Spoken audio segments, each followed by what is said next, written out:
काय सांगणार भारतरत्न बाबासाहेब आंबेडकरांच्या मुद्द्यावर आक्रमक झालेले विरोधक?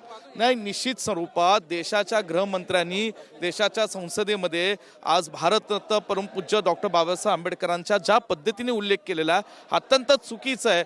आणि डॉक्टर बाबासाहेब आंबेडकरांनी देशाला संविधान दिलं, त्या संविधानाच्या मूल्यांवर आज लोकतंत्र चालू आहे आणि देशाचे लोक आणि आम्ही काँग्रेसचे कार्यकर्ते हा अपमान कदापि सहन करणार नाही. सभागृहाचे सदस्य नाही असं म्हटलं जातं सत्ताधाऱ्यांकडून. नाही, पण देशाचे गृहमंत्री आहेत ना, आज एखाद्या पक्षाचे ते आज नेते आहेत आणि अशा पक्षातनं आज एका नेत्याकडून देशाच्या गृहमंत्र्याकडनं आज परमपूज्य डॉक्टर बाबासाहेब आंबेडकरांचा अपमान होणं योग्य नाही. नक्कीच आपण बघू शकतो या ठिकाणी संपूर्ण विरोधक जे आहे ते आक्रमक आणि सत्ताधाऱ्यांनीही या ठिकाणी आंदोलन सुरू केलेलं आहे.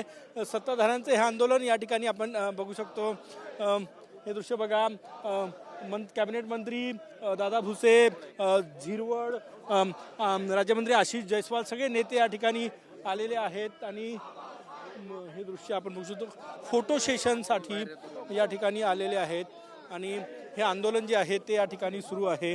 आपण विजय वडेट्टीवार, अभिजित, डॉक्टर नितीन राऊत, नाना पटोलेसह सगळे प्रमुख महाविकास आघाडीचे नेते या ठिकाणी या आंदोलनात सहभागी झालेले आहे.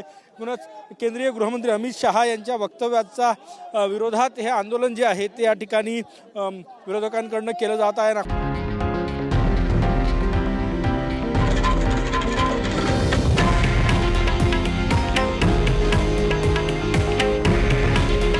हे आहे देशातील नंबर 1 न्यूज नेटवर्क आणि आपण पाहत आहात TV9 मराठी. काळजी तुमची, हित महाराष्ट्राचं.